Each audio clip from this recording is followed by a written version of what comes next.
Sejam todos muito bem-vindos a mais um panorama do nosso mercado de criptomoedas.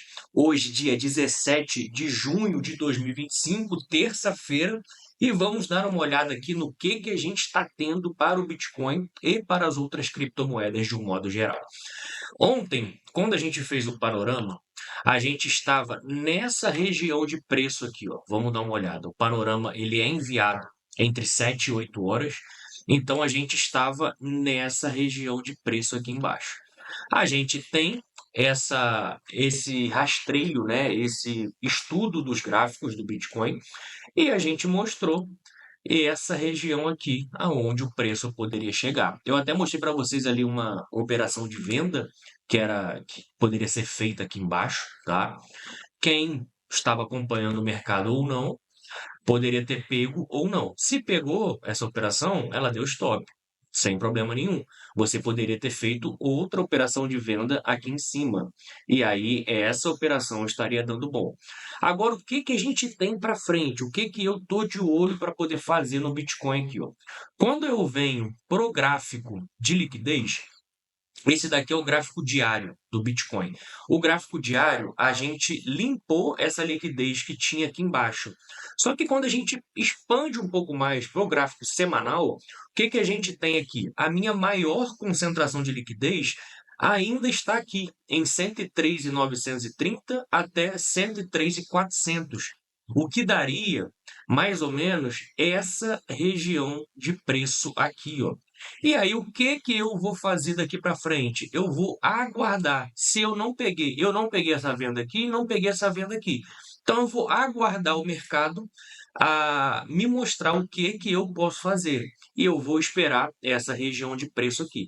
Quando ele chegar, isso daqui, numa hora, já vai ser sobrevenda, tá? Então, se ver o preço chegar aqui, o RSI do uma hora vai estar aqui, com certeza.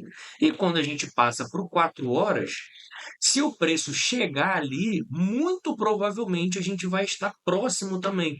Tem um indicador aqui que mostra, ó, ele mostra o RSI, e nesse momento o RSI do 4 horas sobrevendido está em 101 mil. Só que esse gráfico aqui ele vai subindo, né? Ele vai de encontro ao preço.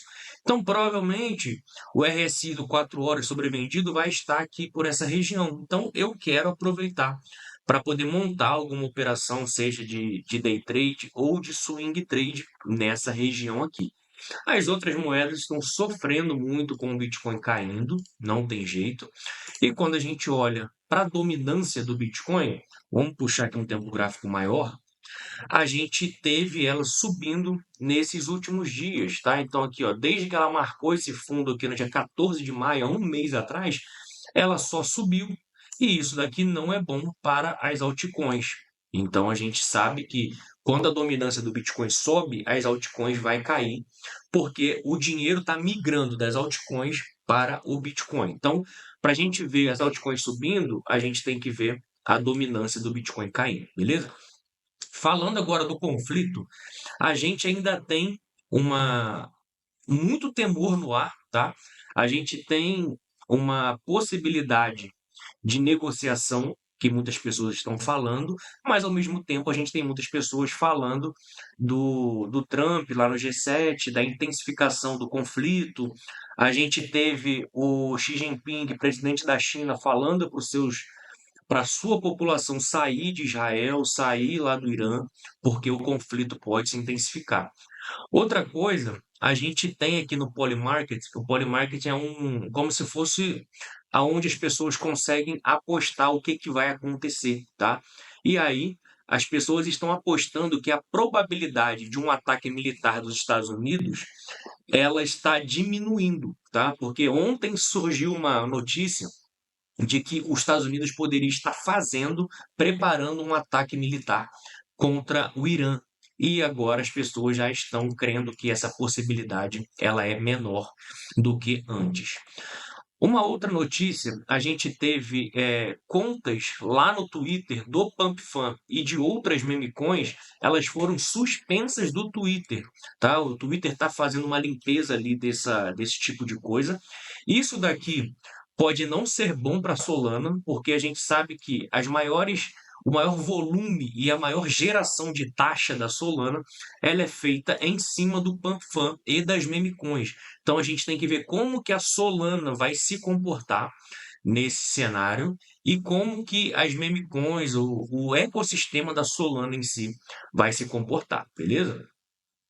No mapa de calor diário, a gente já comentou, a gente limpou essa liquidez que a gente tinha aqui abaixo e agora a gente está formando uma concentração acima do preço próximo aos 110 mil dólares. No semanal, a gente ainda tem essa liquidez aqui embaixo e que eu acredito que possa ser capturada. Qualquer notícia, qualquer informação contrária que saia lá do conflito do Irã com Israel pode fazer o mercado buscar essa liquidez aqui. E depois a gente tem liquidez ali que vai até os 111 mil dólares. Nas maiores 20 criptomoedas, a gente vê todas praticamente caindo, exceto a TRX. E quando a gente vem para o top 100, a gente vê praticamente a mesma coisa. Muitas moedas caindo, exceto algumas, como essa Rex, a Pendle, Kaya, TRX, Bitcoin Cash. Poucas moedas estão segurando o rojão nessa queda aqui, e muitas estão entregando desvalorizações, como a SPX caindo cerca de 14%. No índice de medo e ganância, a gente está em ganância ainda, mesmo com todo esse conflito, a gente está em ganância ali no patamar de 68. Nos ETFs de Bitcoin, ontem a gente teve uma entrada de 412 milhões de dólares. Essa entrada foi puxada pela BlackRock, que comprou 266 milhões de dólares. A Fidelity, Grayscale, Ark Invest, o outro ETF da Grayscale e a Bitwise também compraram. Então a gente teve só essa semana praticamente 750 milhões de dólares sendo comprados nos ETFs de Bitcoin. Nos ETFs de Ethereum tivemos uma entrada bem menor, de 21 milhões de dólares. Essa entrada foi puxada pela BlackRock e pela Fidelity, beleza? No ETF de Ethereum, a gente está vendo, a gente não tem informação do dia 15. Não sei por quê, não sei se dia 15 foi feriado nos Estados Unidos, mas a gente só tem informação. Perdão, galera, dia 15 foi domingo, né? Hoje que é terça-feira. Então, começamos a semana com 412 milhões para o ETF de Bitcoin e 21 milhões para o ETF de Ethereum. Perdão. Quando a gente vê esse gráfico aqui, esse gráfico mostra o quanto de Bitcoin está na mão dos investidores de longo prazo. E a gente sabe que quando as baleias, os investidores de longo prazo, estão comprando, as sardinhas, os investidores de curto prazo, estão vendendo. As baleias, elas sempre aproveitam o caos, sempre aproveitam momentos como esse, de conflitos que a gente está vendo, para aumentarem as suas posições. E é isso que a gente está vendo. Desde março, as sardinhas estão comprando. A gente teve aqui uma pequena realização de lucro delas. E no mês de, quando a gente vê aqui, dia 1º de junho, a partir do dia 1º de junho, elas voltaram a comprar. E quando a gente vem para o gráfico dos investidores de curto prazo, é só a gente ver aqui, a partir do dia 1º de junho, eles voltaram a vender. É quando a gente vê essa recuperação e depois essa continuidade de queda. E eu já falei para vocês, eu quero sempre estar do lado das baleias. Então vamos acompanhar isso daqui. Beleza, galera? É isso que eu queria trazer para vocês aqui, ó. Quando o dia, ao decorrer do dia, conforme as notícias forem saindo, eu vou atualizando o pessoal lá no grupo gratuito do Telegram. Caso você não esteja lá no grupo gratuito, é só clicar no link que está aqui na descrição desse vídeo, você vai entrar no grupo gratuito.